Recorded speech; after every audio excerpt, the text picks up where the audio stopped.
Good morning, Mazikabanji Konse Kumenemori, and welcome back to the YouTube channel Malawian Cameras. Tipatsane pano update lero pa 7 August 2026 kodi situation ili banji pakati pa dziko la Iran komanso United States of America.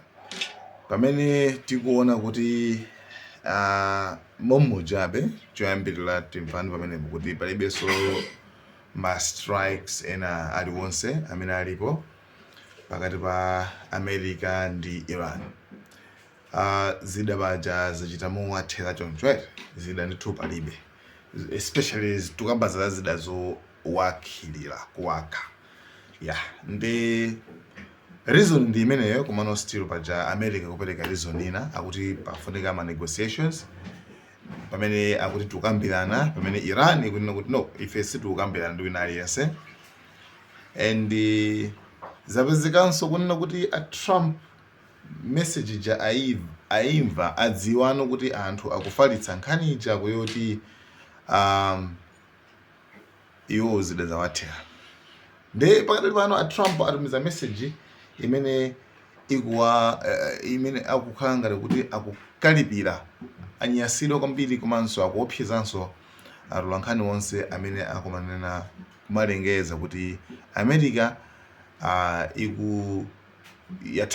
zida zawathera, especially ma interceptors zowakira. So sizili bwino kumeneko zaopsa kwambiri.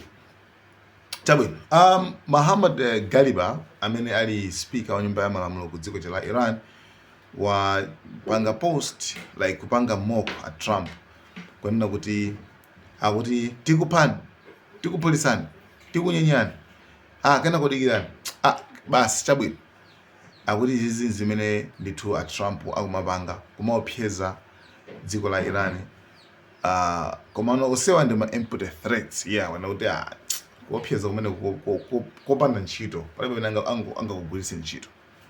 Chabwino, pakadali pano ku dziko la America a Trump ana yankhula mowamalizira amanena kuti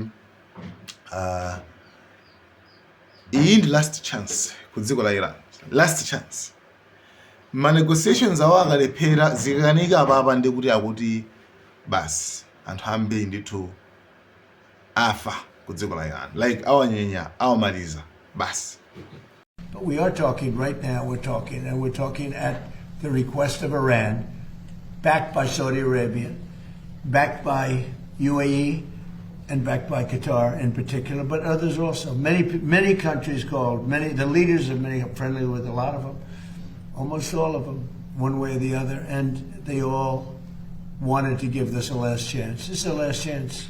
This is not something that, if it doesn't happen, this is a last chance for them to sign a good document. We're talking about the Strait, the opening of the Strait, having it open literally by tomorrow, completely open. And that's phase one. And phase two is we then will talk about the nuclear capacity, the nuclear, as we've been mentioning. Zimene anayankhula ndithu a Trump. Ma threats amene ajawo mento aonera zapezeka kuti Iran sinachite so like kunyumwitsika kwina kulikonse, koma iyoyo inangokhala amene makhalira ndi kumayankhaso mmene mayankhira muja kuti asena amene umutu wawo sikugwira. That's it. Ma threats aonono zoti sakugwira bwinobwino lero a Trump ayankhulaso statement iso yachilendo kwambiri. Statement imene pamene tikudikira kuti tione zoopsa ma negotiations awo akakanika, a Trump lero akuti musadandaule nkhondo iyi itha pompano itha nkhondo imeneyi ndipo ikatha chilichonse chikhala chili bwinobwino. Okay, number 2 akuti anafunsidwa nkhani yakuza ndi pa Strait of Hormuz ndakuona kuti za pa Strait of Hormuz musadandaule kwenikweni yani chifukwa pa Strait of Hormuz as of now panthu ndithu ndipotsegulidwa. Ife ma Americans ndi amene tikupanga control pa Strait of Hormuz. Dzulo dzana tapeleka ma video pano olongosola kuti a Trump akuti pa Strait of Hormuz patsegulidwa pasadandaula chilichonse yayi. pamene zikukhala ngati kuti contradiction koma anaonjezerapo sa Trump kuti koma still Iraniyo kuzokhawa ili kuti mabomba tina komanso tina timene anayika pa nyanja paja nde sangalephere kushuta you see komanso anthuso ndi amene akungopa okha kuti atenge maboti awo mashipi awo $1 billion kuti akadutsa nawo pati akadutsa nawo pamene paja anthu akungopa. Pretty soon again, based on everything I see, as soon as the war ends, and I think it's going to end pretty soon. I don't think they can go much longer. Yeah, please. Has a deal been reached to reopen the Strait of Hormuz? Well, I don't want to say it has been. It's sort of open right now. You know, we have a thing called the blockade headed up by the U.S. Navy, and we control it. And now we control it, but they can always shoot something. They always have something or drop a mine. And if you have one mine sitting out there, you sort of mess things up because people don't want to take their $1 billion boats and accidentally get hit by a mine. But I think we're doing very well. I just, you know, I'm involved in the negotiation. I think we're doing fine. It could be soon. Chifukwa kuti mwina akhozodutsa mupolika komabe still mudzozoti pali open pali okay. Zimene zikukhala ngati kuti I mean chilungamo cha nkhani ndi ndichiticho right komabe at the end of the day tikudziwabe kuti chilungamo cha nkhani chili motere kuti Iran ndi imene kupanga control pa Strait of Hormuz and iniyo ngati mufuna mudutse mwamtendere iniyo chilumikizanani ndi adziko la Iran. Tabwana tikachoka penepo tifike mu nkhani zimene zikuchitika tsopano mwamvaso I think izokhala kuza ndi ku Saudi Arabia. Mahouthis paja nkhondo jeso yakwera kwambiri. Mahouthis ndithu apolisa ndithu ku Saudi Arabia kuvula anthu 11 ndi mwana pamene nawonso apolisanso after Saudi Arabia apolisanso guluso ngati boma la Yemen paja kuli maboma awiri ndi Mahouthis boma lawo kuliso inaso boma awo. Saudi Arabia yachenjeza kuti zoti ngati zitapitilira iwo ndithu apanga ground invasion apita ndithu wapasi kumene kuchako ndi futi akathebulana pa ground. So yeah, izo ndi mmene ndithu zikuchitikira ku Saudi Arabia. Situation sili bwino kumeneko. Chabwino tere ndilowe ku America ndi ku Israel.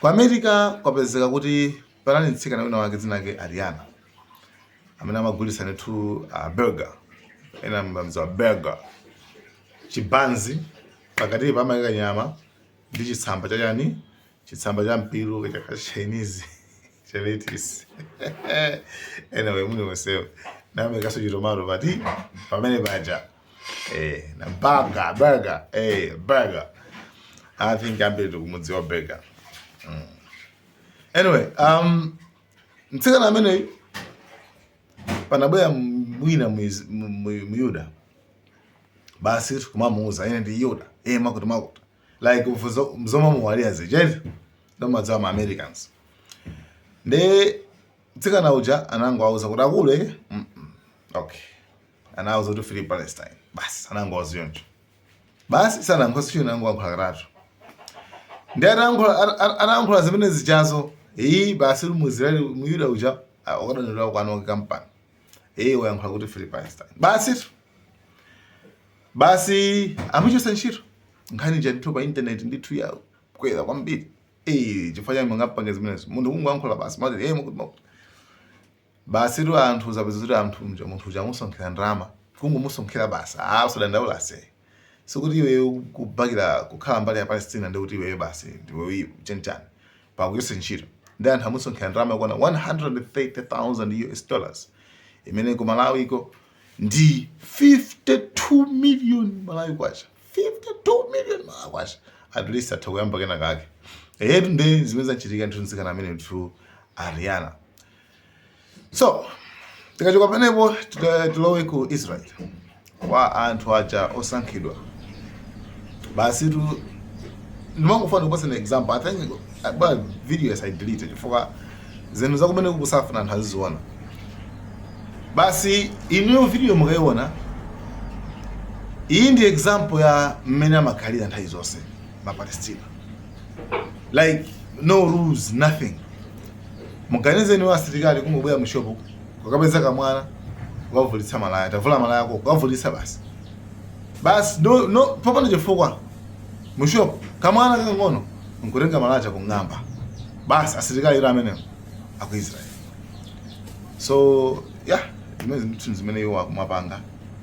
The guys, thank you so much. Malawian Cameras.